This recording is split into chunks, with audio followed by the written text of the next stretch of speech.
بسم اللہ الرحمن الرحیم وَلَقَدْ يَسَّرْنَا الْقُرْآنَ لِلذِّكْرِ فَهَلْ مِن مُّدَّكِرٍ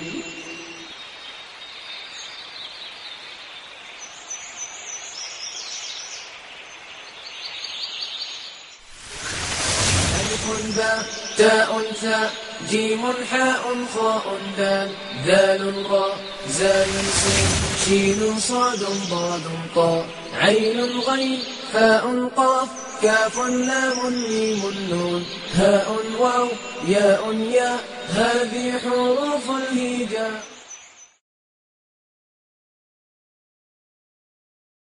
اعوذ باللہ من الشیطان الرجیم بسم اللہ الرحمن الرحیم. ایک بڑی پیاری حدیث ہے نبی اکرم صلی اللہ علیہ وسلم کی. ایک مرتبہ اللہ کے رسول صلی اللہ علیہ وسلم اپنے حجرہ مبارک سے باہر مسجد میں تشریف لائے تو آپ نے دیکھا کہ صحابہ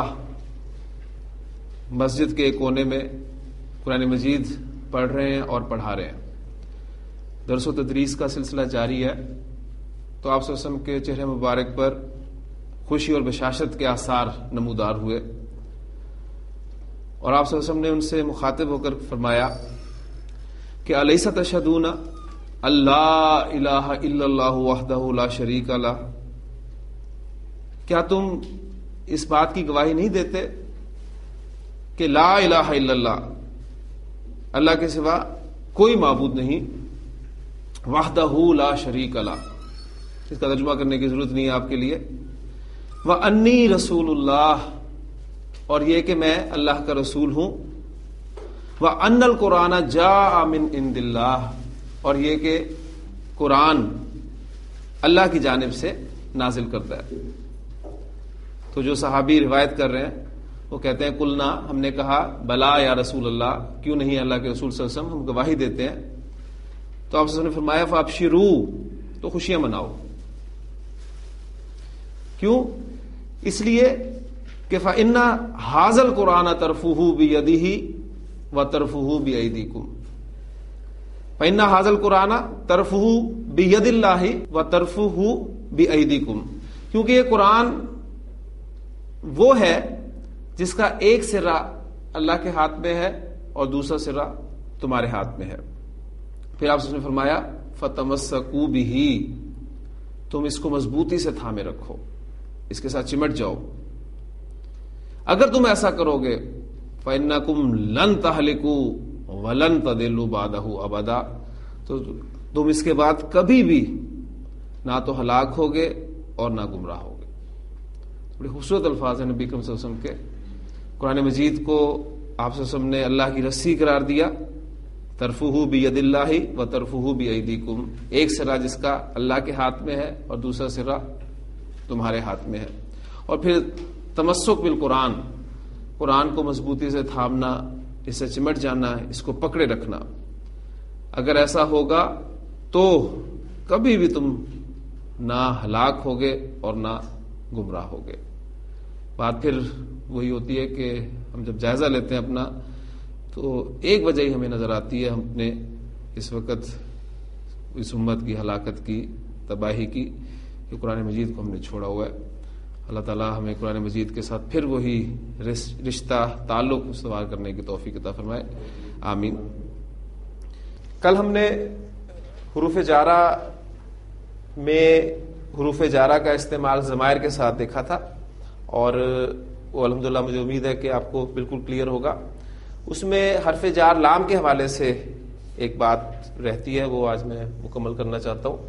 آپ کو یاد ہوگا کہ جب میں نے حرف جار واؤ کے متعلق آپ کو پڑھایا تھا تو آپ کو بتایا تھا کہ ایک واؤ ہمارا حرف جار واؤ ہے جو کہ اسم سے پہلے آ کر اس کو حالت جر میں لے جاتا ہے، اور دوسرا واؤ جو ہے وہ اور کے معنی میں استعمال ہوتا ہے، اور اس کی پہچان آپ کو الحمدللہ ہو گئی تھی، جیسے کہ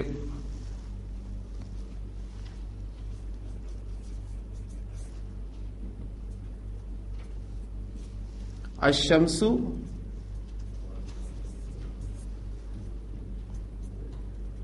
والقمر. تو آپ دیکھ رہے ہیں کہ یہ جو واو ہے یہ حرف جار واو نہیں ہے، اس لیے کہ اس نے اسم کو حالت جر میں تبدیل نہیں کیا. یہ واو حرف عطف ہے اور کے معنی میں استعمال ہوتا ہے. تو اسی طرح کا ایک لام اور ہے، وہ آپ پہچانیں گے انشاءاللہ تعالی. ایگزامپلز آپ کے سامنے لکھتا ہوں تو بڑی آسانی سے آپ پہچان لیں گے انشاءاللہ تعالی.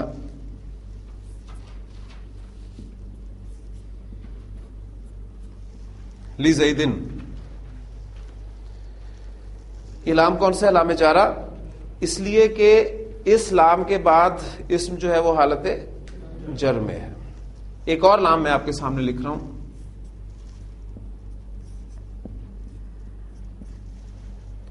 لزیدن. یہ دیکھنے سے بھی پہچانا جا رہا ہے. کس طرح؟ آپ دیکھ رہے ہیں کہ لام جارہ پر زیر آتی ہے، اور یہ لام جو ہے اس پر زیر نہیں ہے، اس پہ زبر آئی ہوئی ہے. اور دوسری بات یہ ہے کہ اس کے بعد جو اسم ہے وہ حالت جر میں نہیں ہے، حالت رفع میں ہے، لزیدن. تو یہ والا لام جو ہے یہ لام جارہ نہیں ہے. یہ کون سا لام ہے؟ تو عربی زبان میں کسی اسم، کسی فعل یا کسی حرف، یعنی کسی بھی کلمہ کی تاکید کے لیے، اس پر زور دینے کے لیے ایک زبر والا لام استعمال کیا جاتا ہے جسے لام تاکید کہتے ہیں.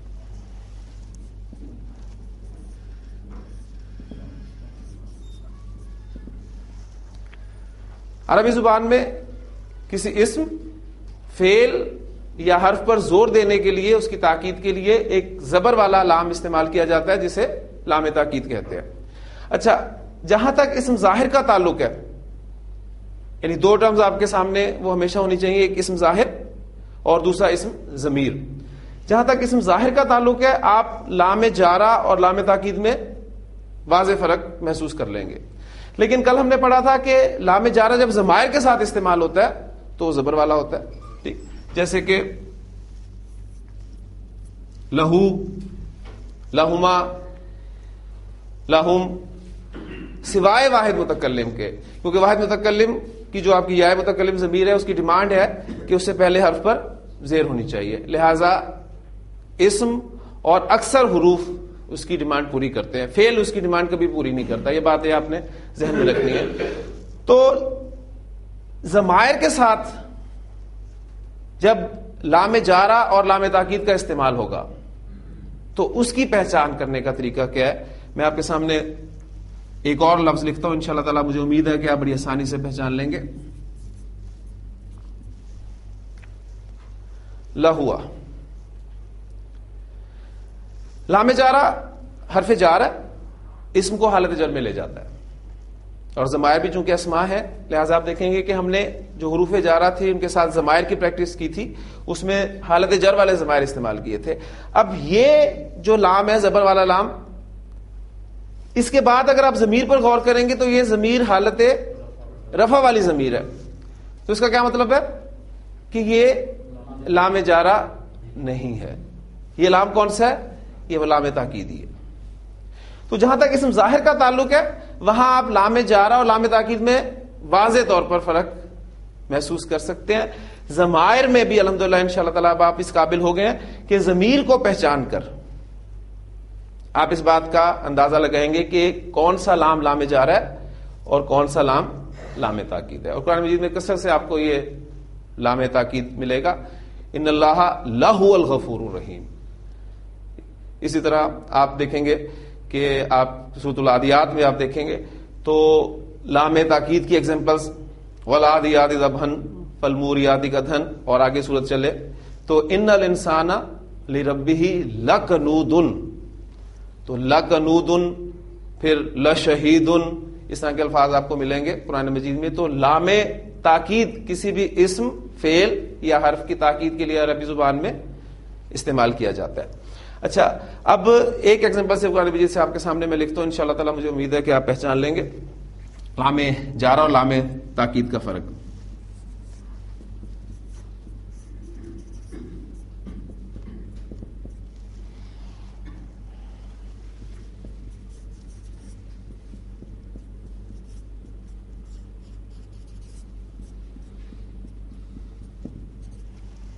اب الحمدللہ حروف جارہ کے ساتھ ضمائر کا استعمال ہم پڑھ چکے ہیں، تو بہت ساری چیزیں آپ کے اب علم میں ہے.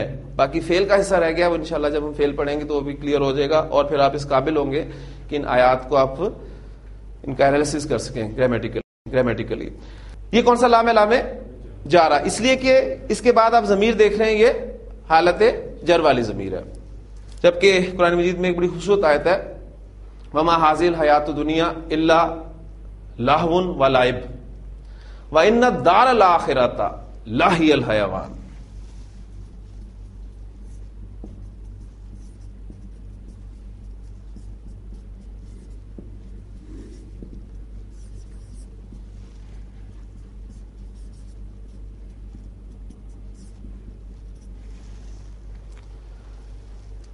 ہاں جی، وَإِنَّ الدَّارَ الْآخِرَةَ لَهِيَ الْحَيَوَانُ.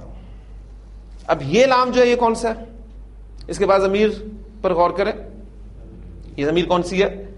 یہ بھی واحد مؤنث غائب کی ضمیر ہے، اور یہ بھی واحد مؤنث غائب کی ضمیر ہے. لیکن فرق کیا ہے؟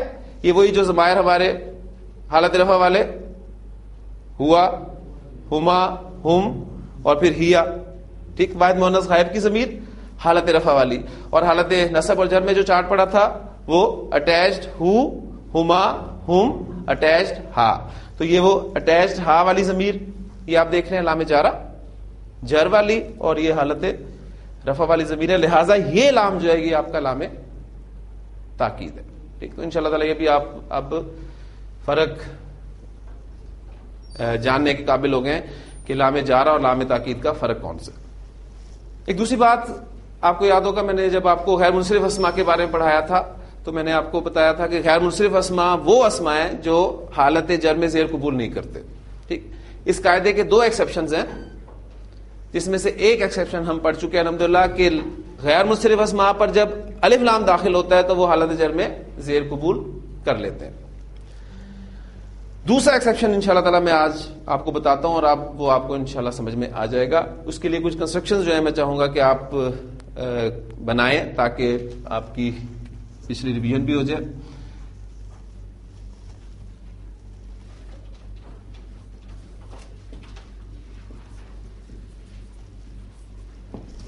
اللہ کی مساجد،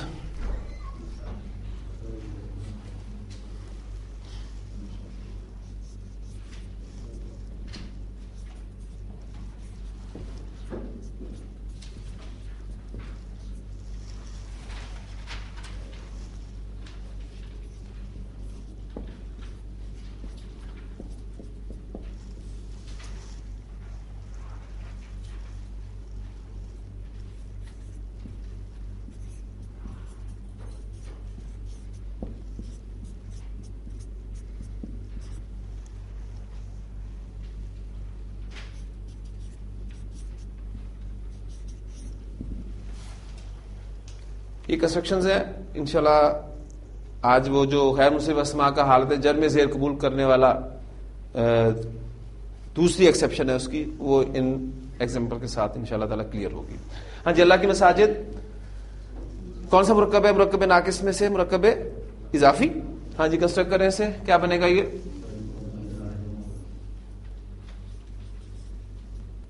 مساجد اللہ. یہاں ایک بات آپ نے ذہن میں رکھنی ہے کہ ہمارا اسم جو مساجد ہے یہ غیر منصرف اسم ہے، ایسی ہے نا، مساجدو، مساجدہ، مساجدہ، مساجد اللہ. ہاں جی، کچھ مساجد کے دروازے، اور یہ میں نے نکرہ کنسٹرکشن بنانے کے لیے یہ لکھا ہے کچھ. جی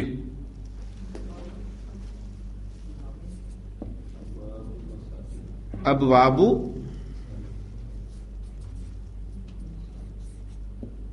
مساجدہ، مساجدو، مساجدہ، مساجدہ، ابواب مساجدہ، مساجد کے دروازے.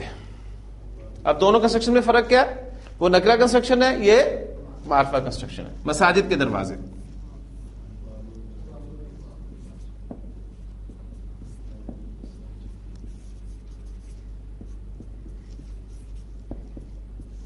ابواب المساجد. کلیئر؟ غیر منصرف اسما حالت جر میں زیر قبول نہیں کرتے قاعدہ. قاعدے کا ایکسیپشن نمبر 1، جب غیر منصرف اسم پر الف لام داخل ہو جاتا ہے تو حالت جر میں زیر قبول کر لیتے ہیں. یہاں تک کلیئر ہو گیا. ابواب المساجد، اللہ کی مساجد کے دروازے. ہاں جی، کون سا مرکب ہے یہ؟ کمپلیکس مرکب اضافی در مرکب اضافی پیچیدہ مرکب اضافی.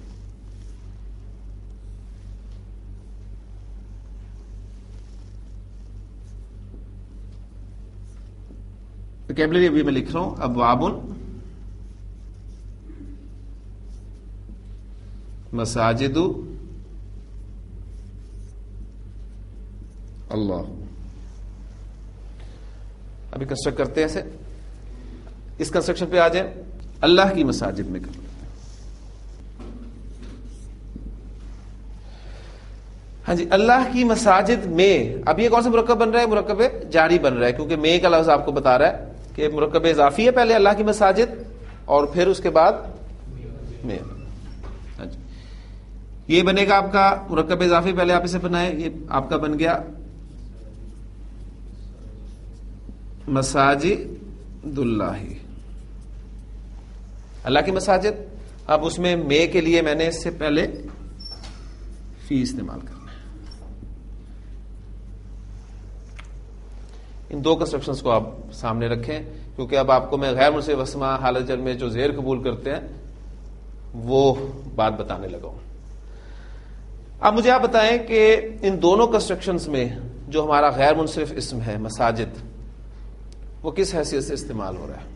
ایک میں تو دونوں آ رہا ہے اس کنسٹرکشن میں، وہ مضاف الیہ بھی ہے اور مضاف بھی ہے، اور اس میں مضاف کے طور پہ استعمال ہو رہا ہے. ٹھیک، تو کامن کیا نکلا؟ مضاف. جب غیر منصرف اسم، اب غور سے سنیے گا، جب غیر منصرف اسم کسی ترکیب میں مضاف کی جگہ پر استعمال ہوتا ہے، مضاف کے طور پہ استعمال ہوتا ہے، جب غیر منصرف اسم کسی ترکیب میں مضاف کے طور پر استعمال ہوتا ہے، جیسے کہ ان دونوں ترکیب میں استعمال ہو رہا ہے، اور پھر وہ مضاف کسی وجہ سے حالت جر میں چلا جاتا ہے. اب الحمدللہ یہ کسی مجھے یہاں بیان کرنے کی ضرورت نہیں ہے، کیونکہ آپ کو پتا چل چکا ہے کہ دو وجوہات ہیں جن کی بنا پر کوئی اسم حالت جر میں جاتا ہے. ایک مضاف الیہ ہونے کی وجہ سے، اور دوسرا حرف جار کی وجہ سے حالت جر میں زیر قبول کر لیتا ہے. کنسٹرکٹ کریں.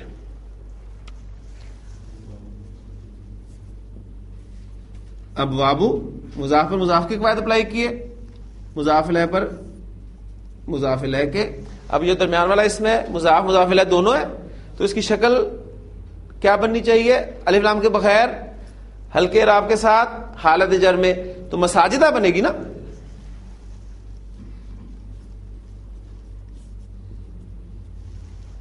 لیکن چونکہ یہ مضاف کے طور پہ استعمال ہو رہا ہے اس کنسٹرکشن میں، اور اس کا مضاف الیہ ہونے کی وجہ سے حالت جر میں بھی جا رہا ہے، لہذا اس کنسٹرکشن میں یہ حالت جر میں زیر قبول کر لے گا. ابواب مساجد اللہ، اللہ کی مساجد کے دروازے. اس کو دیکھیں. اب جب یہ بریکٹ آپ کی کھلے گی، مساجد مضاف ہے تو ہم اس کو حالت جر میں زیر کے ساتھ لکھیں گے فی مساجد اللہ، اللہ کی مساجد میں. ابواب مساجدہ، وہاں یہ زیر قبول نہیں کرے گا، کیونکہ وہاں پر مضاف کے طور پہ استعمال نہیں ہو رہا، وہاں مضاف الیہ کے طور پہ استعمال ہو رہا ہے. اب یہ کنفیوز آپ نے اس کو اس کے ساتھ کنفیوز نہیں کرنا کہ یہاں بھی تو مضاف الیہ کے طور پہ استعمال ہو رہا ہے، لیکن یہاں اس کی حیثیت ڈبل ہے، مضاف الیہ کی بھی ہے اور مضاف بھی. تو اصل چیز جو میں نے آپ سے کامن نکلوائی ہے وہ یہ کیا ہے کہ جب بھی کوئی غیر منصرف اسم کسی ترکیب میں مضاف کے طور پر استعمال ہوتا ہے اور وہ مضاف کسی وجہ سے، اور دو وجوہات ہے، یا تو مضاف الیہ ہونے کی وجہ سے یا پھر حرف جار کی وجہ سے حالت جر میں چلا جاتا ہے، تو پھر اس صورت میں غیر منصرف اسم حالت جر میں زیر قبول کر لیتا ہے. ہاں جی، ایک سوال آیا میں آپ کے سامنے رکھتا ہوں، آپ بھی غور کریں اس پہ کہ اس کو ہم ابواب المساجد اللہ کیوں نہیں کہیں گے؟ ہاں جی، مرکب کی دو اقسام، مرکب ناقص، مرکب تام۔ مرکبات ناقصہ الحمدللہ ہم نے پڑھ لی ہیں، سمجھ لی ہیں، ذہن میں ہمارے آگے ہیں۔ آج انشاءاللہ تعالی ہم مرکب تام کا آغاز کرتے ہیں، جو کہ مرکبات کی دوسری قسم ہے۔ تام کے معنی ہوتے ہیں مکمل کے، ٹھیک؟ تو مرکب تام ایک مکمل مرکب، ایک ایسا مرکب، کم از کم دو اسما کا ایسا مرکب جس میں بات پوری ہو جائے، مرکب تام کہلاتا ہے۔ مرکب تام کو جملہ بھی کہتے ہیں، ٹھیک؟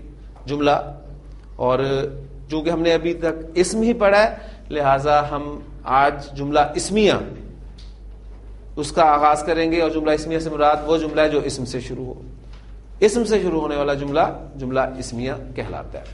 پہلے میں آپ کے سامنے اردو میں ایگزامپل رکھتا ہوں، پھر اس کے بعد انشاءاللہ تعالی ہم اس کو انگریزی کی مدد لیتے ہوئے عربی میں ٹرانسلیٹ کرنے کی کوشش کریں گے۔ میرے پاس جملہ ہے،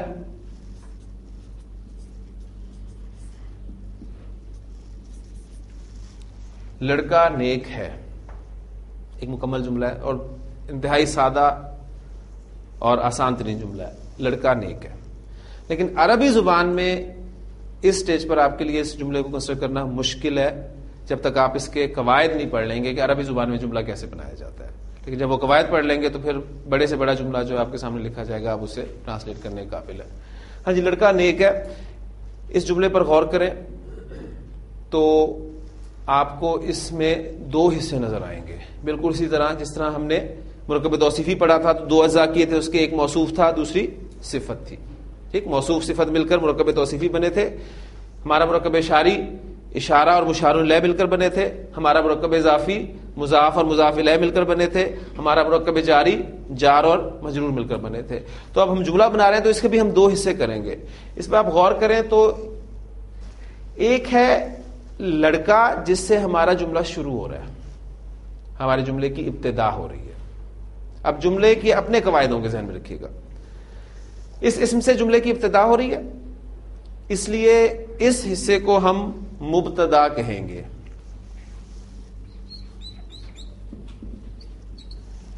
مبتدا وہ اسم ہے جس سے آپ کے جملہ اسمیہ کی ابتدا ہوتی ہے، اور انگریزی میں آپ اسے سبجیکٹ کے طور پہ سمجھ سکتے ہیں، فوری طور پہ سمجھ میں آ جائے گا۔ اب جس اسم سے جملے کی ابتدا ہو رہی ہے اس کے بارے میں کچھ بتایا جا رہا ہے جملے کے دوسرے حصے میں کہ وہ نیک ہے۔ مبتدا اور اس کے بارے میں خبر دی جا رہی ہے کہ وہ نیک ہے۔ جو خبر دی جائے اسے جملہ اسمیہ کا ہم حصہ خبر کہیں گے، اور انگریزی میں آپ اسے پریڈیکیٹ کے حوالے سے جان سکتے ہیں۔ وہی ایک جملے کے دو حصے، سبجیکٹ پریڈیکیٹ، عربی زبان میں مبتدا اور خبر۔ تو سادہ ترین جملہ اسمیہ جو ہمارا ہوگا عربی زبان میں اس کے دو حصے ہوں گے، مبتدا اور خبر۔ اب جملہ اسمیہ کے مبتدا اور خبر کا تعین کرنا کہ مبتدا کیا ہے اور خبر کیا ہے۔ سادہ ترین انگریزی، لڑکا نیک ہے، اس کی کیا بنے گی؟ کوئی ویکیبلری کی ضرورت نہیں، انگریزی نہیں میں پڑھا رہا آپ کو، لڑکا از نیک، اس کی سادہ ترین انگریزی۔ اب از سے ادھر والا حصہ جو ہے آپ کا مبتدا ہے اور اس سے ادھر والا حصہ آپ کی خبر ہے۔ یہی آپ قاعدہ بڑے جملوں میں لگائیں گے تو انشاءاللہ تعالیٰ آپ کا مبتدا ایک سائڈ پہ ہو جائے گا، خبر ایک سائڈ پہ ہو جائے گی۔ وہ جب بڑے جملے دیکھیں گے اس وقت میں آپ کے سامنے رکھوں گا۔ بہرحال ابھی آپ اس میں مبتدا اور خبر کا تعین ضرور کریں کہ لڑکا اس میں آپ کا مبتدا ہے اور نیک ہے آپ کی خبر ہے۔ اب ہم اس کو عربی زبان میں ٹرانسلیٹ کرنا چاہتے ہیں کہ عربی زبان میں جملہ کیسے ٹرانسلیٹ کیا جاتا ہے۔ الحمدللہ عربی زبان میں جملہ اس کی ترتیب اردو زبان کے جملے کی طرح ہی ہے۔ اردو میں بھی مبتدا پہلے آتا ہے اور عربی میں مبتدا پہلے، اردو میں بھی خبر بعد میں، عربی زبان میں بھی خبر بعد میں۔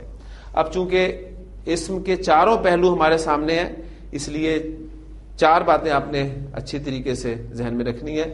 پہلی بات تو یہی کہ مبتدا شروع میں، خبر اس کے بعد۔ ایک، اب ہم نے جو چار پہلو اسم کے پڑھے ہیں اس کے حوالے سے کچھ باتیں آپ کے سامنے رکھ دوں۔ وسعت کے اعتبار سے آپ کا مبتدا عام طور پر معرفہ ہوتا ہے اور خبر عام طور پر نکرہ ہوتی ہے۔ وسعت پہلا پہلو ہو گیا. وسعت کے اعتبار سے آپ کا مبتدا عام طور پر معرفہ ہوگا اور خبر عام طور پر نکرہ. اب یہ عام طور پر میں کیوں بول رہا ہوں اس کو آپ سمجھ سکتے ہیں کہ کوئی ایسی خاص سچویشن ہوگی جس میں مبتدا نکرہ بھی ہو سکتا ہے اور خبر معرفہ بھی ہو سکتی ہے. لیکن عام قاعدہ یہی ہے کہ مبتدا کو آپ نے معرفہ رکھنا ہے, خبر کو آپ نے نکرہ رکھنا ہے. ایک پہلو کور ہو گیا. اعراب کے لحاظ سے مبتدا اور خبر دونوں حالت رفع میں ہوتے ہیں. کلیئر؟ اب کون سے دو پہلو رہ گئے؟ جنس اور عدد.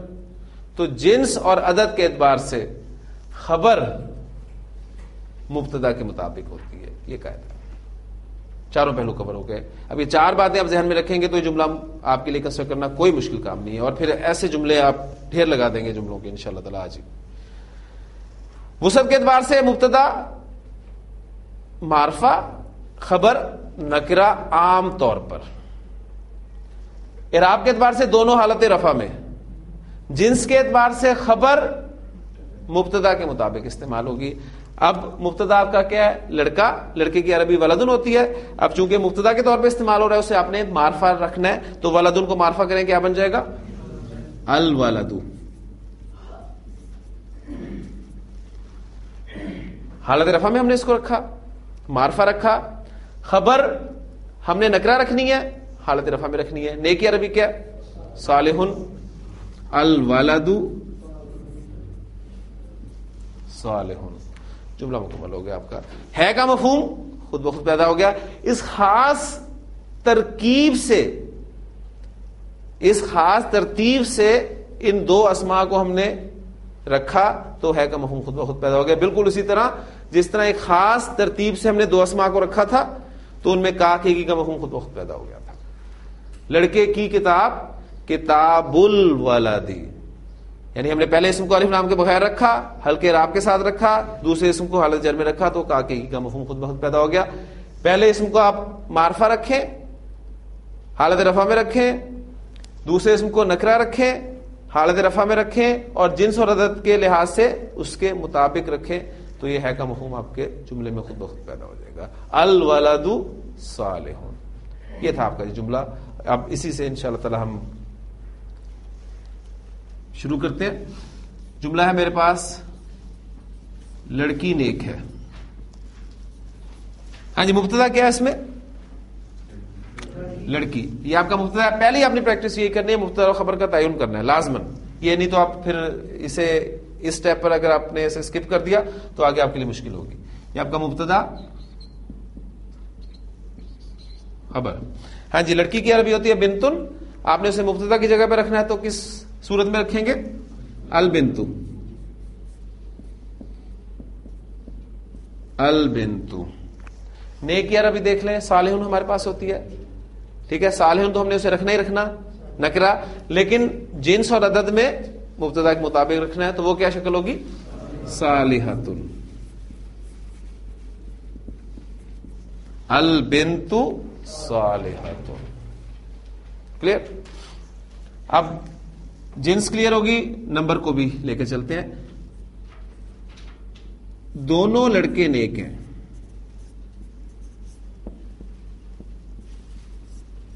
ہاں جی, مبتدا کیا ہے؟ دونوں لڑکے. ہاں جی, اب مبتدا اور خبر تعین ہو گیا. اب میں وہ لکھوں گا نہیں, اس کو اسکپ کر رہا ہوں میں. دو لڑکوں کی عربی کیا ہوگی؟ ولدانی. مبتدا کی جگہ پہ رکھنا ہے تو الولدانی.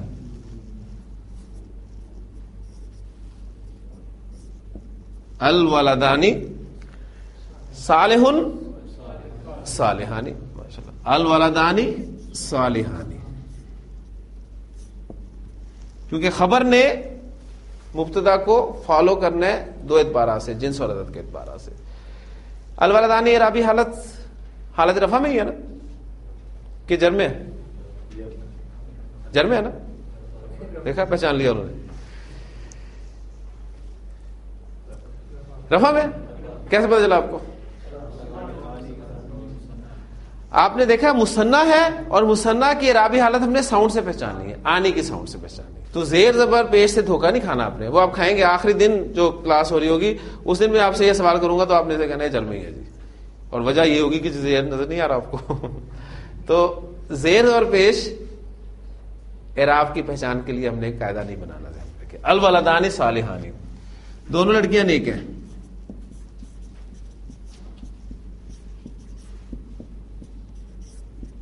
مبتدا دونوں لڑکیاں، خبر نیک ہیں. جی بنتن سے بنتانی اور البنتانی،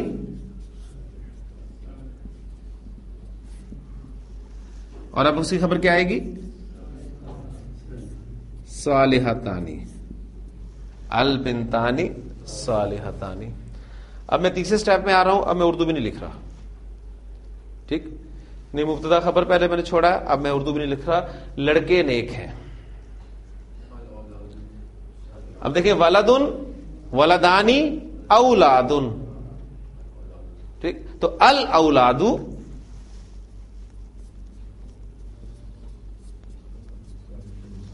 صالحون،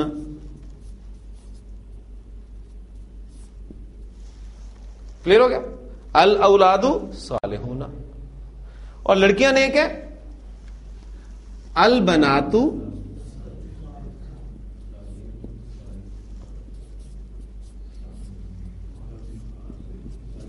صالحات. تو دو اسماء کو ہم نے لے کے الحمدللہ ان کی جنس اور عدد کے اعتبار سے پہلو کور کر لیے.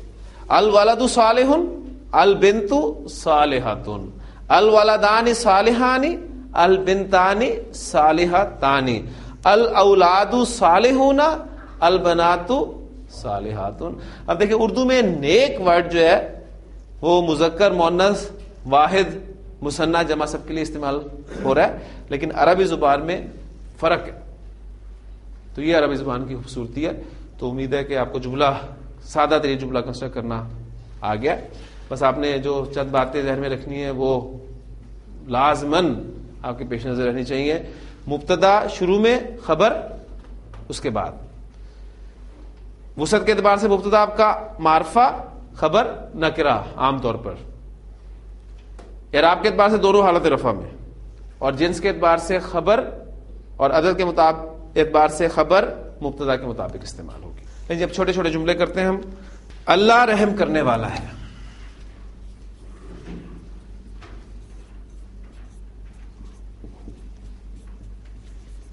جی جملہ پہچان لیا آپ نے، اللہ رحم کرنے والا ہے. مبتدا خبر کا تعین کر دیں. جی مبتدا کیا؟ اللہ. اللہ از رحم کرنے والا.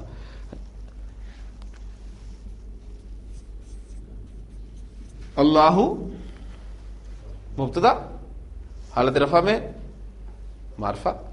خبر رحم کرنے والے کی ٹرانسلیشن کیا ہوتی ہے؟ رحیم. اللہ رحیم. سادہ ترین جملہ، اللہ رحیم، اللہ رحم کرنے والا ہے. جی اگلا جملہ. محمد صلی اللہ علیہ وسلم رسول ہیں. مبتدا محمد صلی اللہ علیہ وسلم از رسول.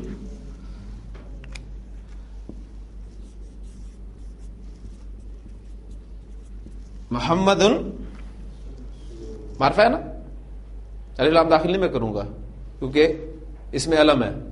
محمد رسول. قرآن حق ہے. مبتدا آپ کا قرآن اور حق ہے خبر. جی القرآن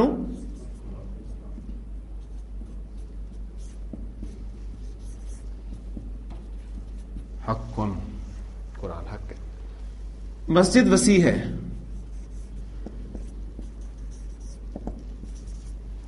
جی مبتدا مسجد، المسجد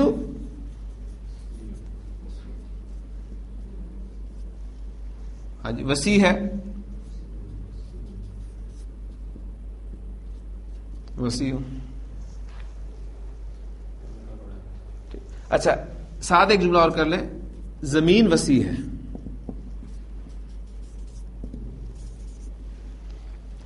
مبتدا زمین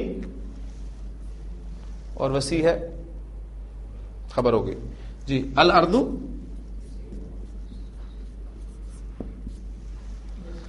اب الارض آپ کا مبتدا یہ مؤنث ہے، ذہن میں رکھیے گا، مؤنث ہے نا زمین، لہذا خبر بھی مؤنث آئے گی. تو وسیع کی عربی وسیعن بھی ہوتی ہے اور واسعن بھی ہوتی ہے. ٹھیک ہے، دونوں استعمال، جس طرح ہم نے پڑھی تھی رحیمن اور راحمن دونوں لفظ استعمال ہوتے ہیں، اس لیے الارض واسعۃ.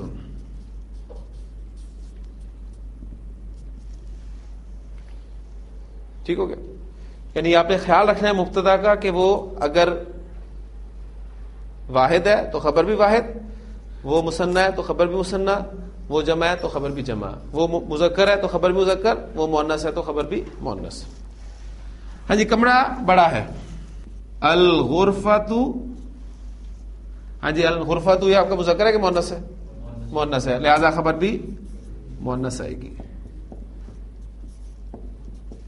کبیرۃ، الغرفۃ کبیرۃ. دونوں لڑکے سچے ہیں. دونوں لڑکے مبتدا، سچے ہیں خبر. دو لڑکوں کی عربی الولدانی، مبتدا کی جگہ پر آپ رکھ رہے ہیں تو الولدانی. سچا صادقن، اب اس کو نمبر کے اعتبار سے آپ نے کیا کرنا ہے؟ صادقانی. الولدانی صادقانی. جی. منافق جھوٹے ہیں.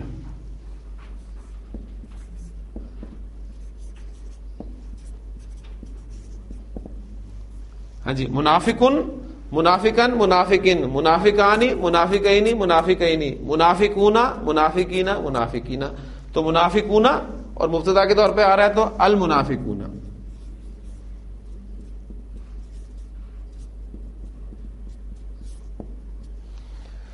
جھوٹا کاذبن، کاذبن، کاذبن، کاذبانی، کاذبینی، کاذبینی، کاذبون، کاذبین، کاذبین. تو کیا لگے گا؟ کاذبون. المنافقون کاذبون. جی. دونوں لڑکیاں محنتی ہیں. بنتن سے مثنی بنتانی اور مبتدا کی جگہ پر آ رہا ہے تو البنتانی. البنتانی. محنتی ہوتا ہے مجتہدن، مجتہدن. اب مجتہدن سے پہلے آپ مؤنث بنائیں گے مجتہداتن، اور پھر اس کا مثنیٰ کیا بن جائے گا؟ مجتہدہ تانی. البنتانی مجتہدہ تانی. دیکھیں آپ کو جب بھی کوئی لفظ ملے مجتہدن، اس سے آپ مؤنث بنائیں. مؤنث بنانے کا قاعدہ آپ کو پتا ہے، آخری حرف کو آپ زبر دیں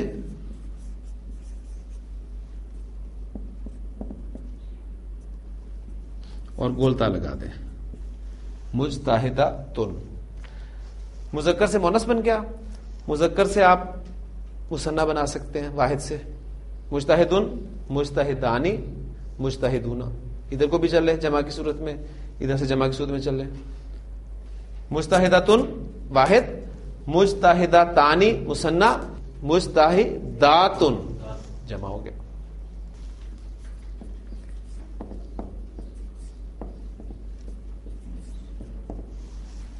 مبتدا آپ کا عورتیں. ہاں جی، عورتوں کی عربی نساؤن ہوتی ہے. النساء صالحات.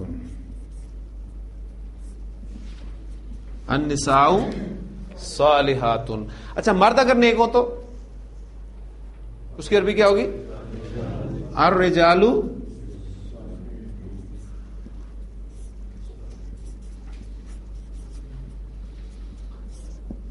صالحون. الرجال صالحون. یہاں تک کلیئر ہے؟ اب ایک سٹیپ جملہ اس میں آپ کو مزید بتانا چاہتا ہوں. آپ دیکھ رہے ہیں کہ آپ کا یہاں پر مبتدا جو ہے یہ جمع مکسر استعمال ہوئی ہے، اور جمع مکسر استعمال ہوئی ہے عاقل کی. آپ کو یاد ہے مرکب توصیفی میں ہم نے پڑھا تھا عاقل اور غیر عاقل کا تصور. عاقل مخلوقات انسان، جن اور فرشتے، اور باقی اس کے علاوہ غیر عاقل مخلوقات ہیں. یہاں پر جمع مکسر عاقل استعمال ہوئی ہے. اب میں آپ کو ایک جملہ بتا رہا ہوں جس میں آپ کا مبتدا جو ہے وہ جمع مکسر غیر عاقل کی ہے. مثلا میں کہتا ہوں قلم نئے ہیں. مبتدا قلم اور ہیں کا لفظ بتا رہا ہے کہ یہ جمع ہے.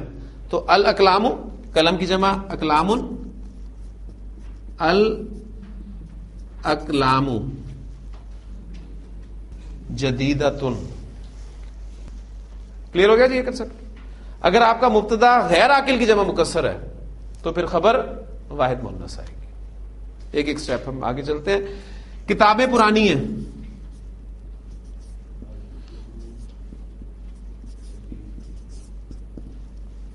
ہاں جی الکتب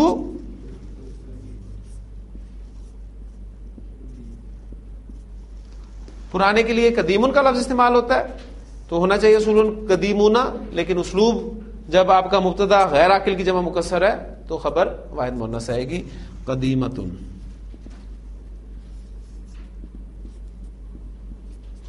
الکتب قدیمتن. جی زید نیک ہے. کیا بنے گا عربی؟ زید صالح. زید نیک ہے. اب ایک جملہ میں آپ کے سامنے رکھ رہا ہوں. وہ نیک ہے.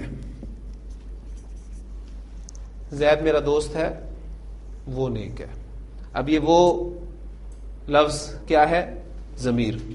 آپ کو کانٹیکسٹ بتا رہا ہے کہ وہ کا لفظ جو ہے میں ضمیر کے طور پہ استعمال کر رہا ہوں زید کے لیے. ٹھیک. اب یہ آپ کا مبتدا معرفہ ہوتا ہے، حالت رفع میں ہوتا ہے. تو ضمائر حالت رفع والے ہمیں استعمال کرنے کی ضرورت ہوگی، اور ہوتے ضمائر صاحب کے سب معرفہ ہے، تو اس لیے ضمائر مبتدا بننے کی صلاحیت رکھتے ہیں. تو اب حالت رفع والا چارٹ جو ہے وہ ہمیں اب ضرورت پڑی ہے، اس کو تازہ کر لیں ذہن میں. یعنی third person, second person, first person کے ضمائر. ٹھیک ہو گیا. اور اس میں وہ آپ کا ہوا، ہما، ہم، ہیا، ہما، ہن، انت، انتما، انتم، انتی، انتما، انتنا، انا، نحن. تو وہ نیک ہے کی عربی کیا ہوگی؟ ہوا صالح. وہ نیک ہے. وہ دونوں نیک ہیں.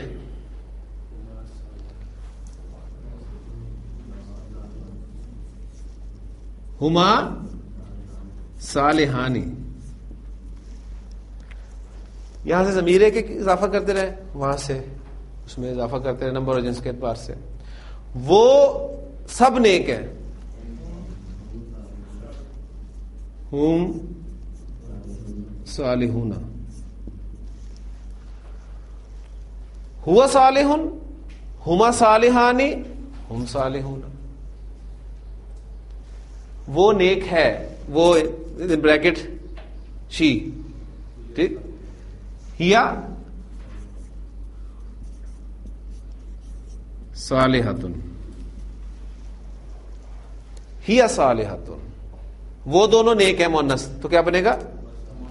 ہما صالحتانی. ہما صالحتانی. اب جو کنفیوژن تھی ہما کی ضمیر کہ مذکر کے لیے بھی استعمال ہوتی ہے، مؤنث کے لیے بھی استعمال ہوتی ہے، وہ بھی دور ہوگی. جملہ بتائے گا اگر زینب اور فاطمہ کا ذکر تھا اور کہا جا رہا ہے کہ ہما صالحتانی، ٹھیک ہے، تو اب یہ ہما جو ہے یہ مؤنث کی ضمیر استعمال ہوئی حالت رفع والی. وہ سب ود ان بریکٹ مؤنث نیک ہے. ہن صالحاتن. تھرڈ پرسن کے ضمائر پورے ہو گئے. تو نیک ہے. انتا صالح. تم دونوں نیک ہو. انتما صالحہ، صالحانی، انتما صالحانی. تم سب نیک ہو. انتم صالحون. تو نیک ہے. انتی صالحتن. تم دونوں نیک ہو. انتما صالحتانی. تم سب نیک ہو. انتنا صالحاتن. میں نیک ہوں. انا صالحون. ہم نیک ہیں. نحنو صالحون. ساتھ ساتھ چلے گا، دیکھ لیں. ٹھیک ہو گیا. تو یہ ضمائر بھی آپ کے جملہ اسمیہ میں مبتدا کی جگہ پر استعمال ہو سکتے ہیں، اور چونکہ آپ کا مبتدا حالت رفع میں ہوتا ہے لہذا حالت رفع والے ضمائر کی ہمیں یہاں پر ضرورت پڑے گی. اب ایک دو چھوٹے چھوٹے جملے ضمائر کو استعمال کرتے ہوئے. ہاں جی، مبتدا اس میں کیا ہے؟ ہم، اور مسلمان ہے خبر. جی کیا بنے گا؟ نحنو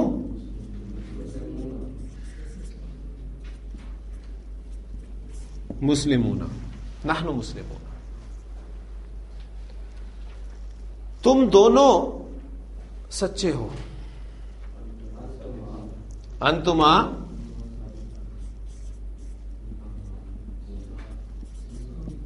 صادقان. جب میں جینڈر مینشن نہ کروں تو اسے مراد مذکر لیا جائے گا، ذہن میں رکھیے گا. یہ ایک اصول ہے. جب میں مؤنث بتاؤں گا تو آپ نے مؤنث بنانا ہے، نہیں تو آپ نے مذکر سے ٹرانسلیٹ کرنا ہے. وہ امین ہے، امانت دار ہے. کیا بنے گی؟ ہوا امین. وہ سچا ہے، ہوا صادق. محمد صلی اللہ علیہ وسلم کے بارے میں چھوٹا سا پیراگراف بھی آپ لکھنے کے اب قابل ہو جاتے ہیں انشاءاللہ تعالی. چھوٹے چھوٹے جملے بنانے آ جائیں گے آپ کو تو پورا پیراگراف آپ کر سکتے ہیں. محمد صلی اللہ علیہ وسلم اللہ کے رسول ہیں، وہ سچے ہیں، وہ امین ہیں، ٹھیک، وہ عبداللہ کے بیٹے ہیں. اس طریقے سے چھوٹے چھوٹے جملے آپ الحمدللہ پر عربی زبان میں بنا سکتے ہیں، صرف مبتدا اور خبر کو سامنے رکھتے ہوئے. آخری بات جملہ اسمیہ کے حوالے سے،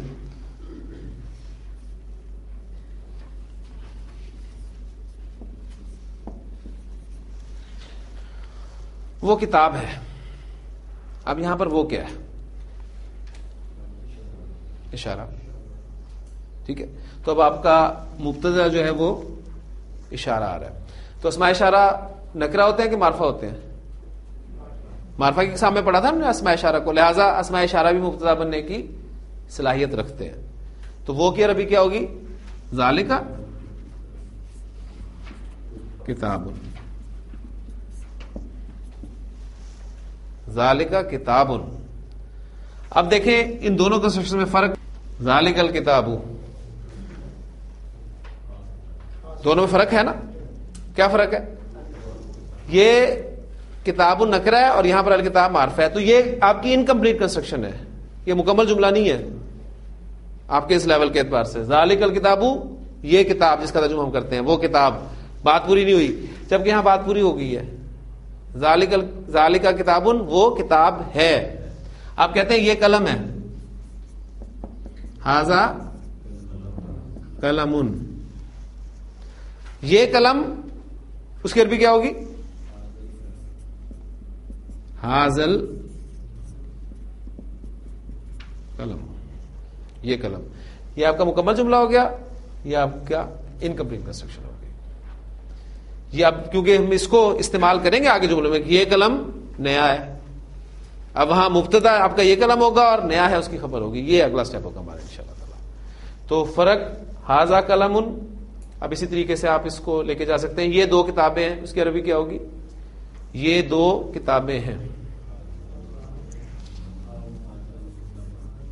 ھذانی کتابانی، یہ دو کتابیں ہیں. مطابقت ضروری ہے، ذہن میں رکھیے گا سادہ جملوں میں.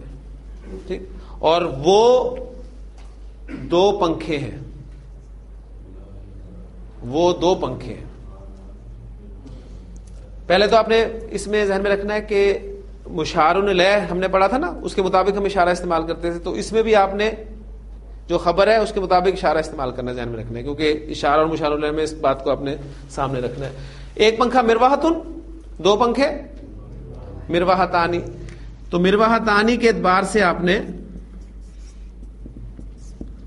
مبتدا کو استعمال کرنا ہے. وہ کیا ہوگا؟ وہ دو کے لیے اشارہ کیا ملے گا آپ کو مؤنث کے لیے؟ اشارے تازہ کر لیں ذہن میں، چارٹ کو سامنے رکھیں، چارٹ بھول جاتا ہے. یعنی ھذا، ھذانی، ھذینی، ھؤلائی، ھذہ، ھاتانی، ھاتینی، ھؤلائی. ذالکا، ذانکا، زینکا، اولائکا، تلکا، تانکا، تینکا، اولائکا. تو تلکا مؤنث کے لیے استعمال ہوتا ہے نا ایک کے لیے، اور دو مؤنث کے لیے کیا استعمال کریں گے؟ تانکا. تانکا مرواحتانی. یہ کنسٹرکشنز اگرچہ قرآن مجید کی کنسٹرکشنز نہیں ہے، لیکن بات پھر وہی ہے کہ کانسیپٹ کلیئر کرنے کے لیے ہم اس کو کرتے ہیں، تاکہ آپ کو اسم کے چاروں پہلو جو ہیں، جو ہم نے آغاز کیا تھا کہ اسم ہماری سمجھ میں نہیں آ سکتا جب تک ہمیں اس کے بارے میں چاروں باتیں معلوم نہ ہوں. ہاں جی، کلیئر ہو گئی یہ چیز الحمدللہ. ان شاء اللہ تعالیٰ کل ہم جملہ اسمیہ میں مرکبات استعمال کریں گے ان شاء اللہ تعالیٰ. لازمی نہیں ہوگا کہ آپ کا مبتدا اور خبر جو ہے مفرد ہی ہوں. اس ایگزامپلز میں جو بھی آپ نے ایگزامپلز کی اس میں آپ نے دیکھا آپ کا مبتدا بھی مفرد تھا، خبر بھی مفرد تھی، ایک ایک لفظ تھا، سنگل ورڈ تھا. اب آگے ان شاء اللہ تعالیٰ جائیں گے تو آپ کا مبتدا مرکب ہو سکتا ہے، خبر بھی مرکب ہو سکتی ہے، اور اسی طرح یہ بڑھتی جائے گی چیز. سبحانک اللہم و بحمدک، نشہد ان لا الہ الا انت، نستغفرک و نتوب الیک.